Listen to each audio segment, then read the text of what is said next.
This is Lee with 84 Gamma 12 here on YouTube channel Sons of Liberty 75, and I'm going to start a playthrough comparison between two Monmouth Courthouse American Revolution games. So on one hand, we have strategy and tactics.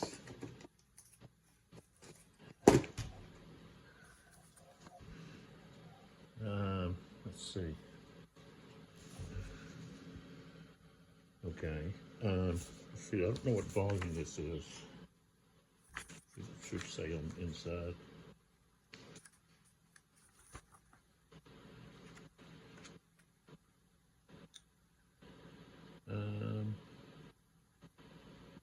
Okay. So here we go. Okay. S&T NR 90, published January, February 1982. So it's got the simulation of Battle of Monmouth, Dr. David G. Martin, Leonard Millman, Eric Lee Smith, and Redmond A. Simonson. This is the SPI magazine, and so it's even got, let's see what we got here. I think it's just talking about the American Revolution. No, we've got a pretty good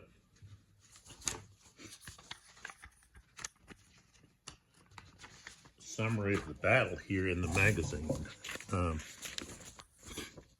We have some battle diagrams and so forth. And so that's the cover. I believe this is supposed to be Washington here. So we have that. And then that's the map that I have here. I'm going to turn this way.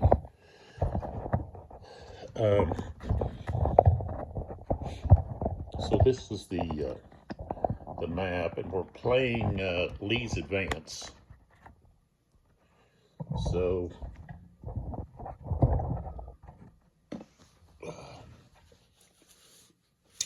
you've got Lee advancing here, and then on the eastern side of the map, you've got the British rear guard, which Cornwallis is in command of. And so Monmouth Courthouse is here. And Lee was hoping that he could catch the rear guard and be able to defeat them, expecting to have a advantage in numbers. Okay. However, Cornwallis is going to recall troops to come and aid, and so but that's the scenario. We're not fighting the entire battle, we're just fighting that scenario.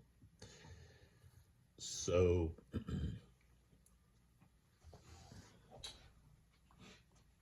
the rules out here. And this is based, I guess this was this is a using the same rules that Ney versus Wellington, or it might have been Wellington versus Ney, used or uses. So I think there's like maybe 3 scenarios, or maybe there's just 2.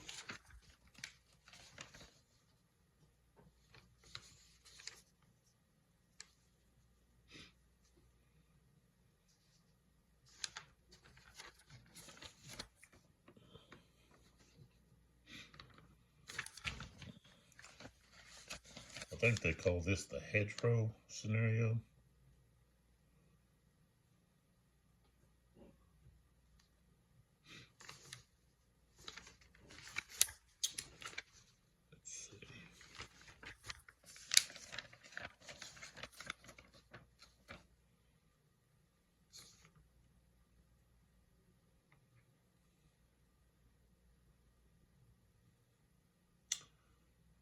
No.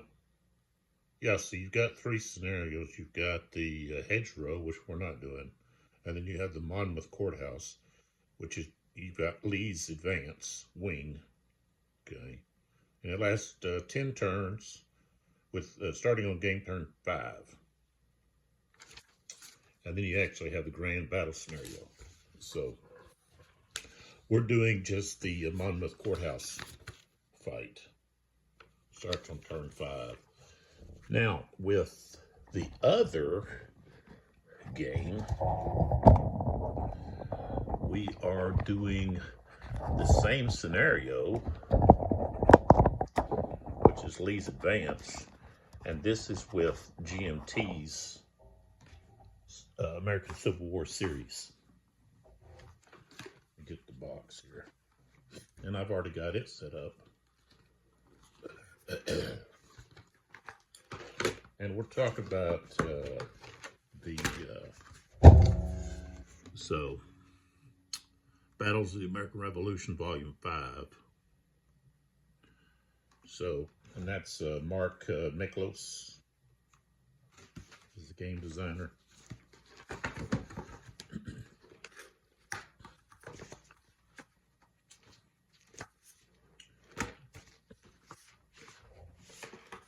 And I've done a playthrough of White Plains, which is part of this American Revolution series that GMT has.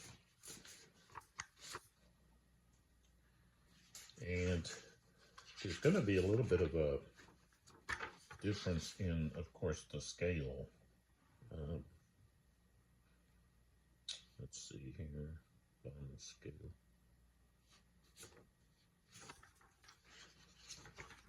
Let's see.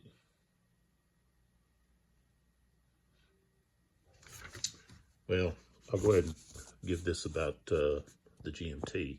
So, game design, Mark Miklos. Development, Andy Lewis. Art director, Roger McGowan. Rules layout, Mark Simonich. And then proofreader for the 2005 edition, Tom Wild.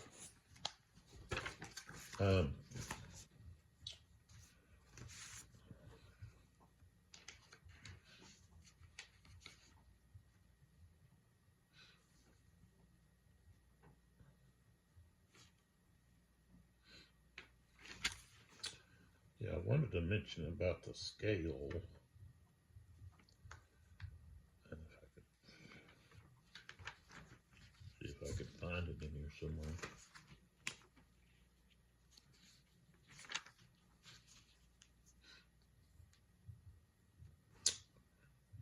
But I don't see it. Oh, yeah. So in the SPI game, which is over here, oh, here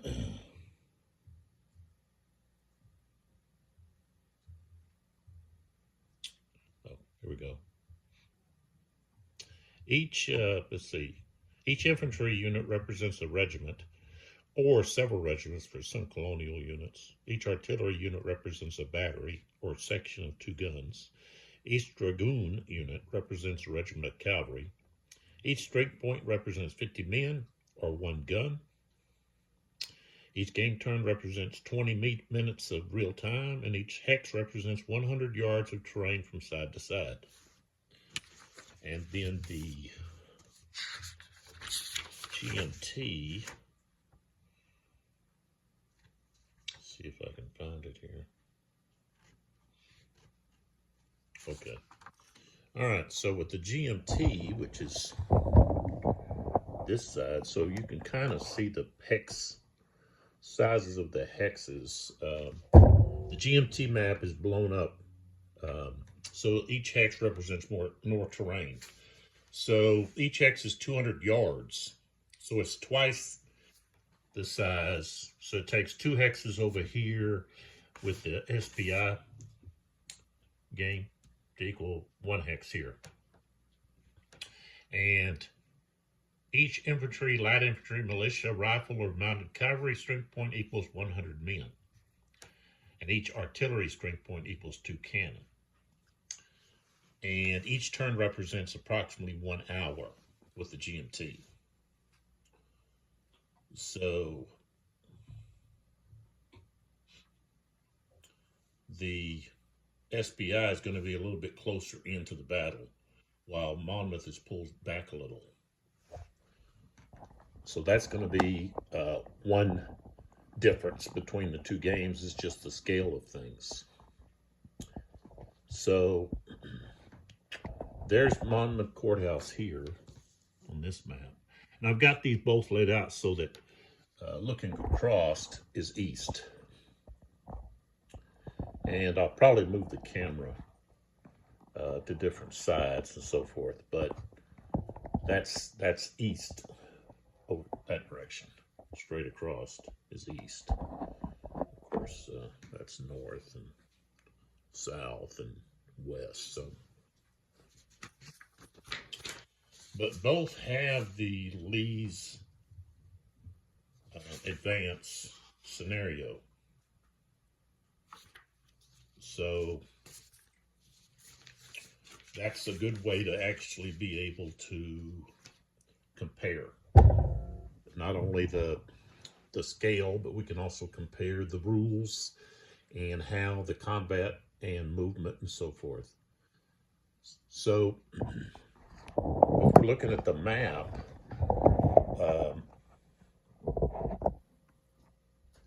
that says Foreman's Mill Pond.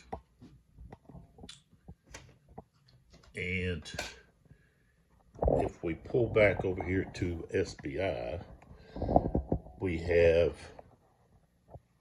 Lake Topaminus,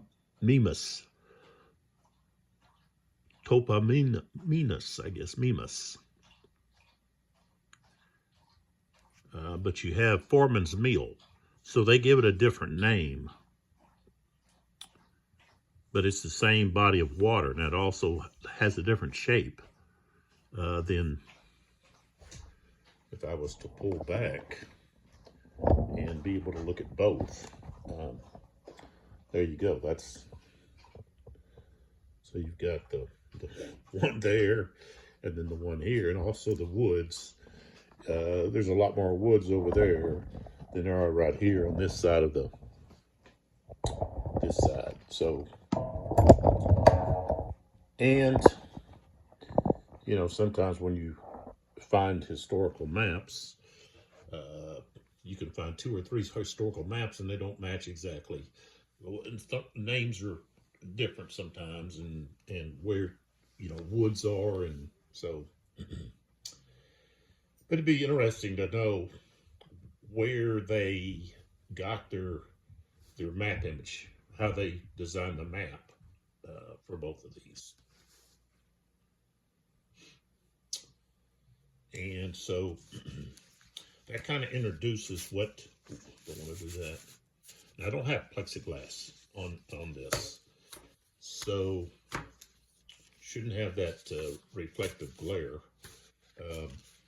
But I also have to be careful about moving things. Now, the SPI counters, of course, are pretty drab, you know.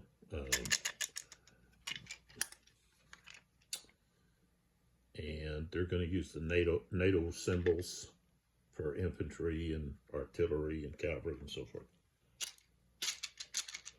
So if you played Ney versus Wellington or Wellington's Victory, the older version, the SPI version, then you understand.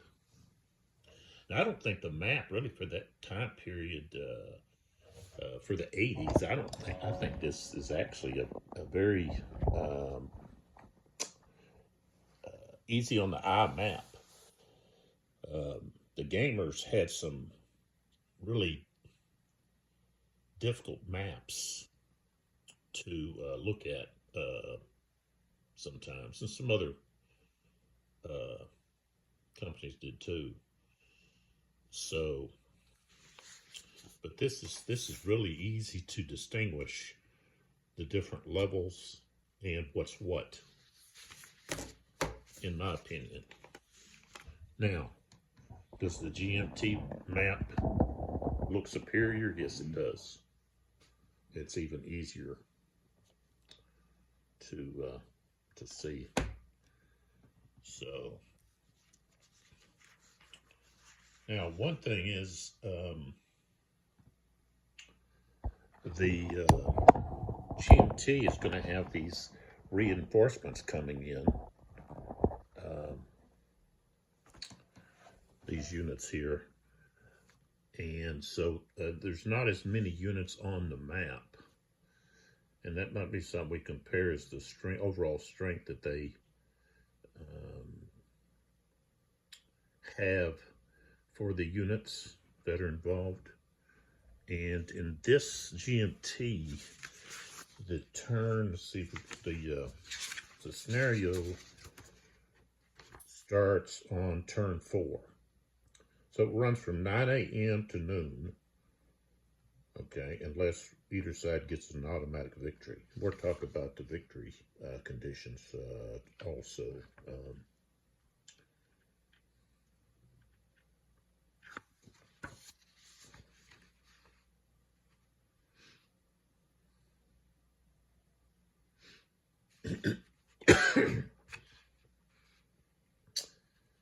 And in the GMT version, the British start with the initiative.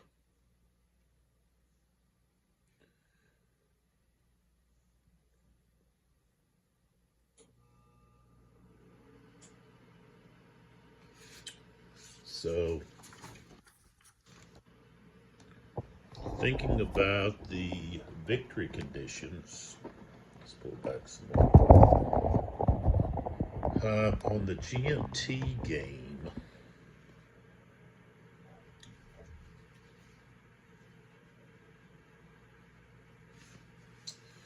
for the British, a decisive victory is occupied 2716. And that's going to be this location right there. So if I was to put that right there, that would be a decisive victory. American decisive victory is, let's see, do I have a blue one in here? No, we'll just have to use a green. Okay. For the colonials, a decisive victory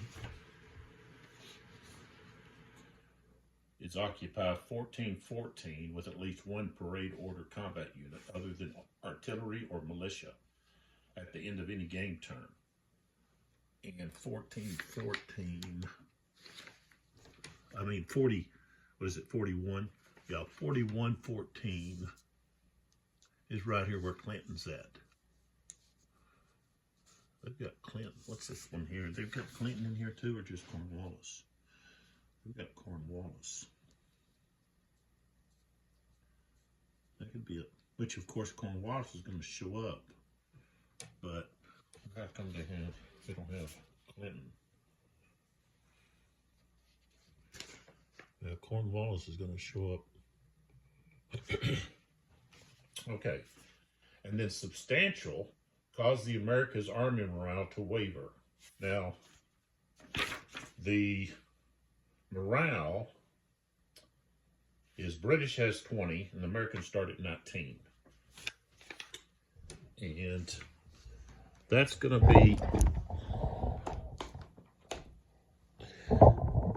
be handled over here on the morale table.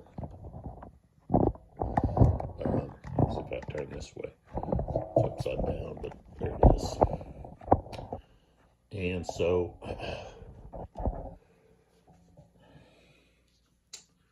the British will start at 20 and the Americans start at 19 in this scenario. So as you move down, fatigue and then wavering. And so if you can get the cause your enemy's morale to waver.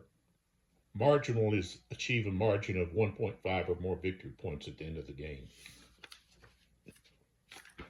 All right, so that takes care of the victory conditions for the GMT version.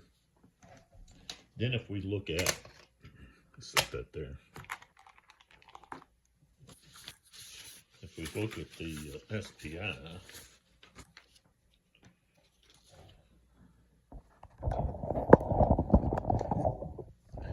let's move this down here. I can actually, let's see if I can back up here. I don't know if I can catch everything. This up.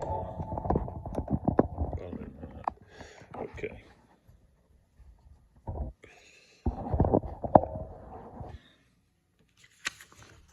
So let's go over here to the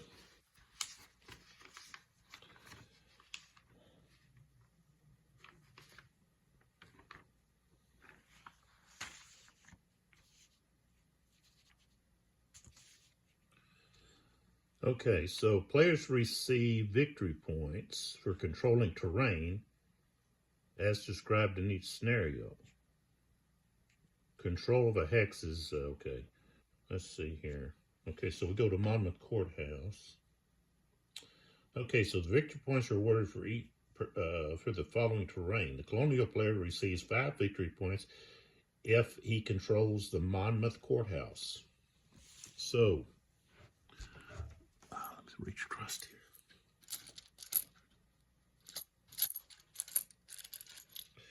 There's the Monmouth Courthouse.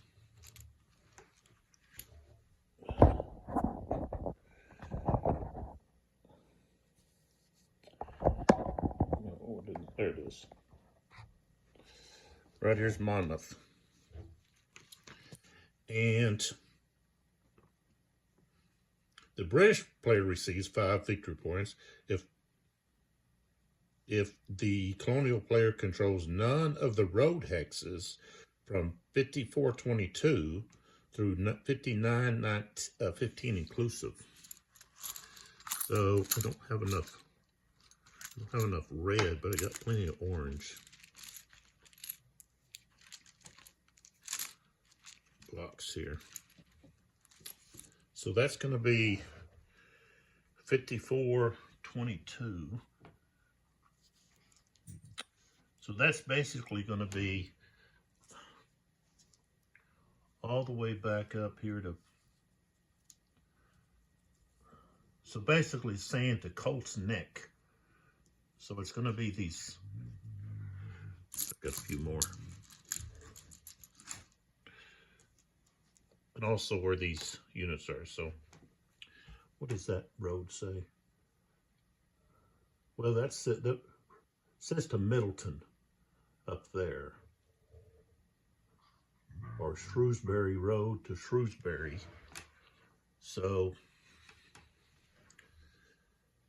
I think it's going to be probably that junction that goes, that's going up there to that, where the road splits to Middleton or Shrewsbury. And so that's the main victory there. That's 5 points. And other ways to accumulate victory points, should say who has, I guess it's just whoever has the most here. Oh, no, here it is. Okay, so talk about the points first. I can just show it to you. Okay, so 1 point for colonial infantry eliminated, or militia. 2 points for British infantry, dragoons eliminated. 2 victory points for each enemy gun eliminated. 2 victory points, per reduced enemy brigade leader. Okay. 4 points for a wing leader or General Cornwallis. And then 7 per reduced army leader, Washington or Clinton, which I don't think Washington's even in this scenario. And then we have the results when you compare the British versus the American. So you've got 41 or more is British decisive victory. So you subtract the colonial from the British. 26 to 40, British substantial. 11-25, British marginal. 6 to 10 is a draw. 5 to -5 is colonial marginal victories. -6 to -15, colonial substantial victory. And then -16 or less is colonial decisive. So basically, you're getting 5 points for the Courthouse for the colonials, and the British can get 5 points keeping the colonials off of this road. And then the rest of it is eliminating units. So you're trying to basically destroy the other side's army forces. And so that's what needs to take place. Now, of course, we're going to have roles for Lee's command, and both of these games will handle that a little bit different. And we'll go into that as we go along. We've got a command and control table on the GMT side. Let's see if I can. Well,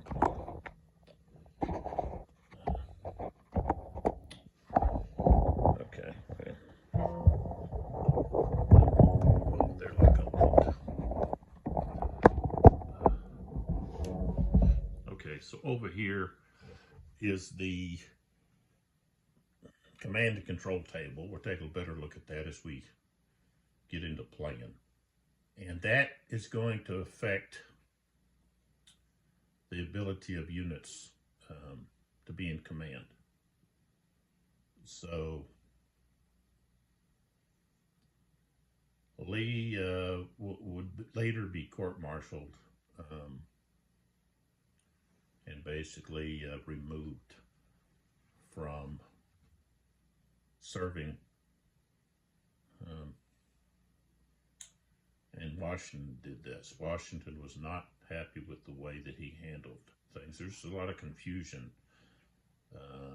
His subordinates, Lee's subordinates, wasn't for sure what they were supposed to be doing and what the others were doing, and so you had some counter marching here and there, and eventually, of course, Lee called for the retreat, and Washington was very displeased with that.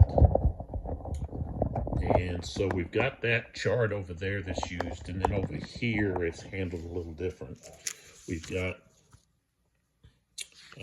let's see here.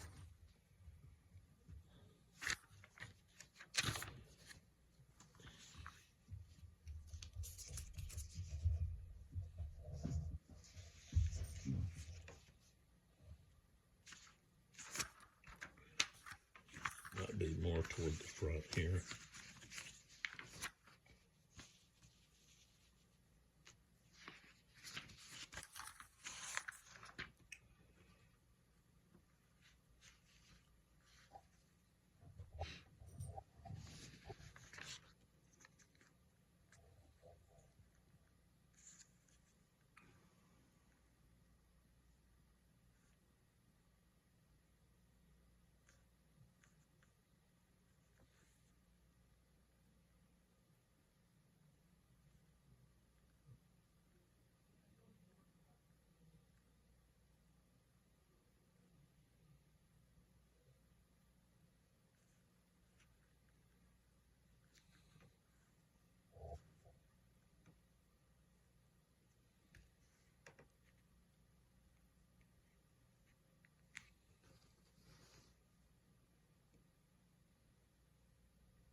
Yeah, here it is. So you've got this rule here about colonial leader Lee was unpredictable, and his activation points are determined each game turn through use of the general Lee table. And that table is actually it's one of the charts that are in the book that I'm going to have to make copies of so that I'm not having to flip through it and to tear the magazine. But okay, here's his table here. So it's down here on the bottom. So you roll a die, and then you add 1 to the die roll if Lee is stacked with Washington. Well, he's not going to be stacked with Washington in this scenario. So he's not going to be able to get to 5.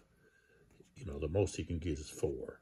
But he'll have to roll. So it'll be random on him, what kind of activation he can do. So we'll talk more about all of that as we get started. And so what we'll do is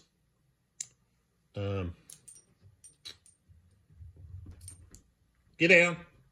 Get down. You don't get up there. Here, you want me to move this so you have somewhere? Here.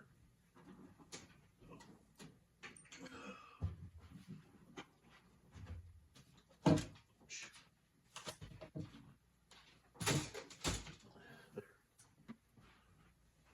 you can't get up there.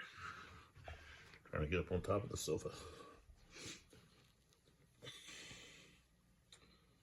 So yeah, we'll take care of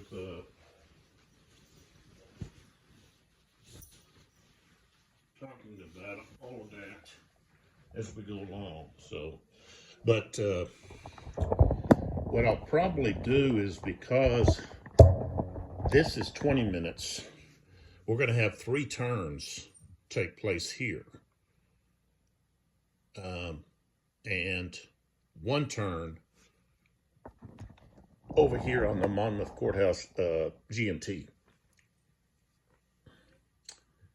so that we can keep it hour by hour to follow along with how things are progressing and be able to compare what happens. And so if we look, I may have to, I really want to move this down. Move this down. I have to unplug this.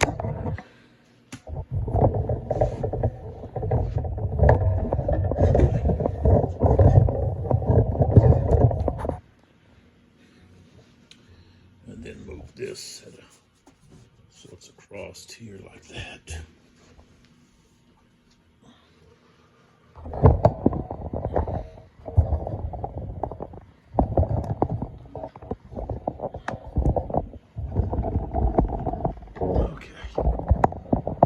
So, if we look, okay, onto the GMT, okay, they're already in Monmouth Court, or right there at the outskirts of Monmouth Courthouse. And that turn starts at, that scenario starts at 9 o'clock a.m. And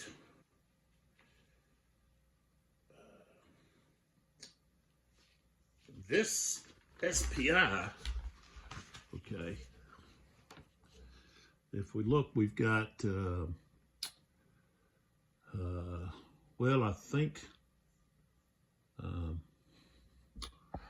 and so you've got the British, that's a crossroad right there. That the victory condition is like the crossroad between Middleton and Shrewsbury. So that crossroad is not on the SPI map. But remember, 2 hexes on the SPI map equals 1 hex over here. This is 200 meters, 200 yards. So if we pull back, okay, and look over here, I have to raise it up here. over here, see, here's Monmouth Courthouse. And 5 o'clock, let's see, turn 5, actually, well, turn 5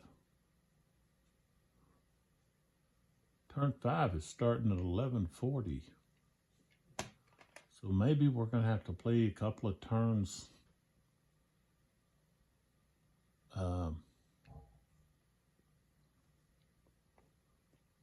Yeah, something's not matching up here. Okay, so SPI starts at 11:40. I'm going to have to look at what SPI magazine has for the historical information, because we got quite a significant difference here. We also have these units that are out here that, well, I know some of them that are matching up with what GMT has up there. And if we look at these units right there, there's some of those units match with what's here. So, but the time table is different. So the British, of course, are going first with the GMT, but on the SPI, the colonial player is the first player.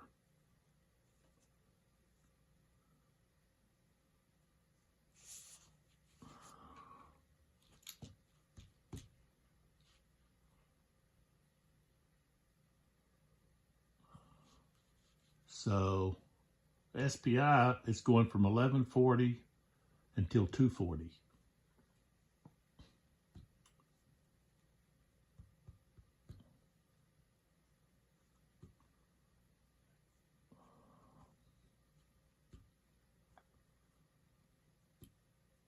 So we've got about almost 3 hours. The GMT game is starting 3 hours earlier. But they've already got them at Monmouth Courthouse. So I've got to look here and see, compare what both of these games have provided as historical reference information.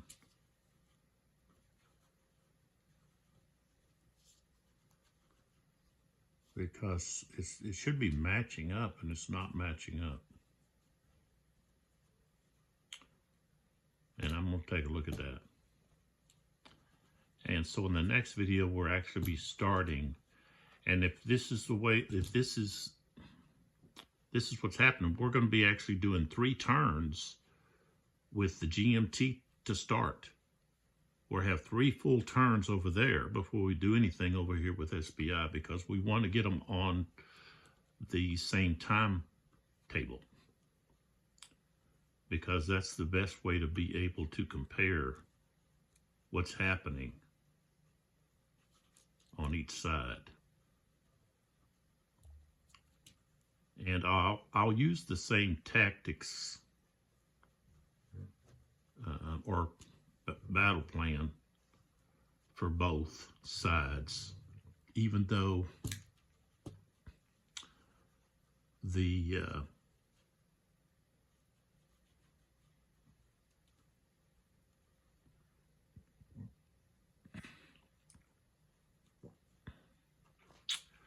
there is a difference in the victory conditions.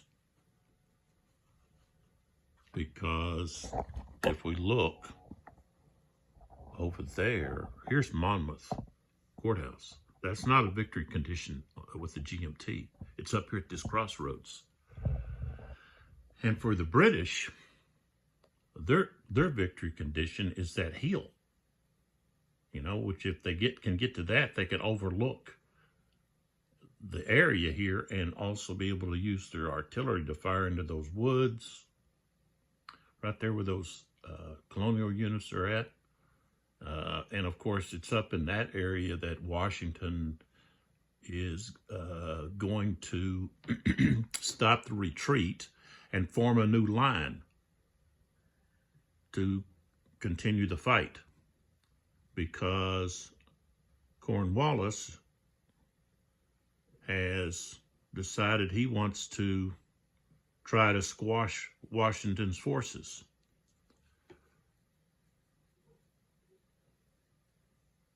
When he was actually expected to retreat back so they could get the troops on the ships and move them.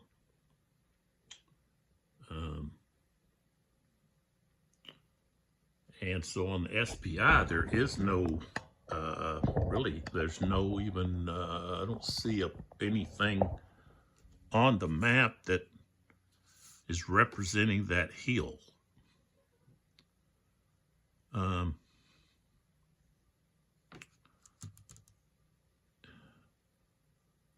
we've got Carr's house here.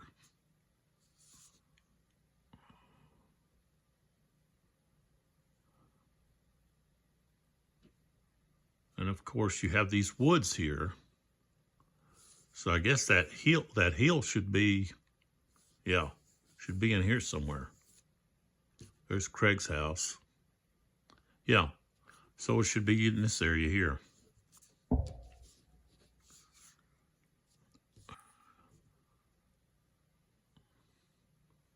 Should actually be,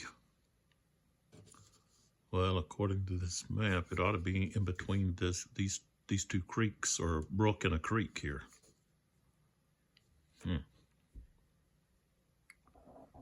Well, that's something I guess to discuss. Is okay, so that shows the hill right there, that red block, but there's no hill on this map, because here's the pond or lake. They call it a lake here and a pond up there. But there's even a difference here, I think, in the well, the name of the different creeks and so forth. But right here, there's no hill. Should be a hill there somewhere. It should be significant because it's at least 200 yards on that map there. So it would be 2 hexes, but it'd be more than that because it extends out. So it would be at least 3 or 4 hexes somewhere.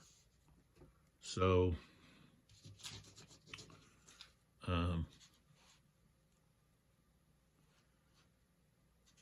well, this light tan stuff here, which is shown up here, that's lower level. So the only hill that we have, and maybe this is it right here. This must be it here, but it's positioned differently on that map than on this one. So yeah, this is the hill. Okay, here's Monmouth Courthouse. And so here's, yeah, that's the hill right there. If we look at the SPI, right here we've got Monmouth Courthouse, and there's that hill. Okay, but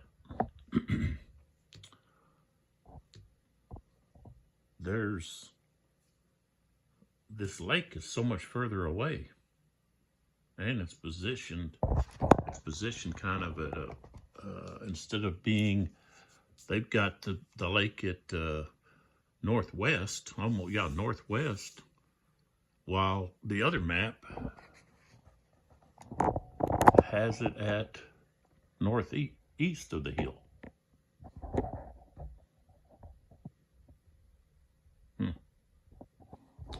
Okay, but I did find the hill. So the hill is there, but for this battle, it has no significance. besides possibly, really, you could get your units up here, but the range, well, it would help to see over a little bit of stuff if you were firing back this way or something. So we do have a difference in the maps in where things are located. The names of things, creeks, water, okay, names of water bodies are different. And the other thing is the time difference and also where the units are set up. Okay, so here it's 11:40 when the scenario starts, and the British apparently have they must be moving to take advantage of the American advance, the colonial advance. And so Cornwallis has already started his troops to move to get in a position to accept the challenge from the colonial army. While up at the GMT map, we don't have that yet. We just have Clinton with the rear guard, and then we're going to have Cornwallis bringing more troops to the fight. So that's, I guess, what's happening with this map. That's why this map is starting, 3 hours before. So that's why we have, maybe troops here or there. But if I'm looking at this map down here, I'm not seeing that this is the troops retreating. I'm seeing this is called Lee's advance. So they're advancing and haven't quite got to Monmouth Courthouse.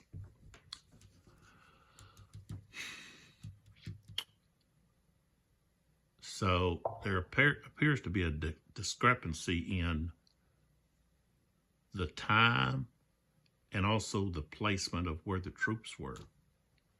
But I'll have to look at that.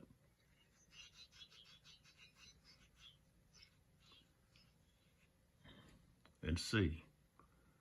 I'm going to look at each game's historical background information that they provide and see if it matches up, and also see if it's matching up with how they're setting up in the scenario. Interesting things to look into, investigate, and then report back with before we even start. But as I said, we're going to have 3 turns with the GMT game to catch up to where the SPI game or scenario actually starts. So, and the SPI is called Monmouth Courthouse, but it recreates the initial colonial advance by Lee's advance wing. So initial, that means they haven't got there yet. And yet on the GMT, they've already got there. They're already at Monmouth. So, you can see here and then look up there, and it's like and this has happened 3 hours before. So how did they get to there? And then are they going to go in, it's like Tenet, where they go in reverse?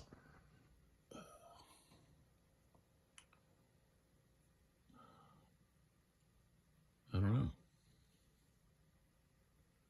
Have to see.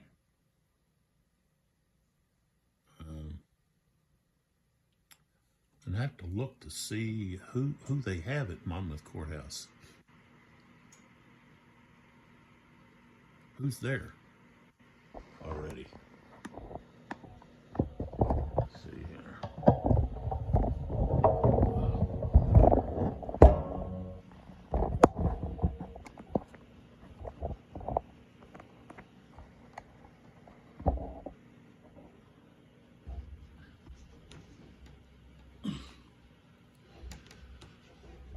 Okay, looks like they have Lafayette. They've got Seward's Artillery, Wesson's picked men, Livingston, and Stewart's picked troops. Okay.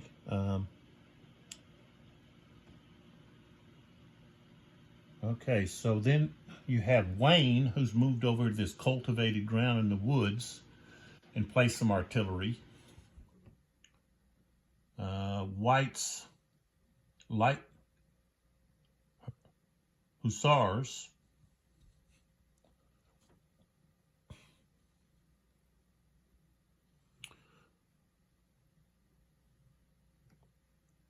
And with the SPI.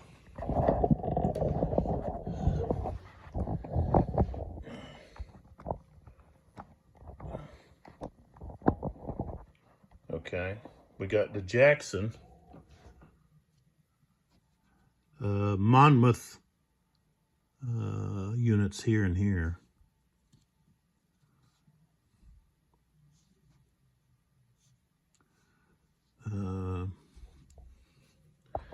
And then if we come here, okay, so we've got Wayne here, and then Lafayette, where's he at? Right here. Okay, so Wayne is going to take these, according to the GMT, if to kind of match up a little bit. They would actually, let's pull back. They would actually set up over here. And Lafayette would come down to the Monmouth Courthouse. See, here's the hill. Okay, well, GMT, they've already went by the hill, and yet that's at 9 o'clock in the morning. So see that I'm kind of confused in that. So I'm going to check that out and get back.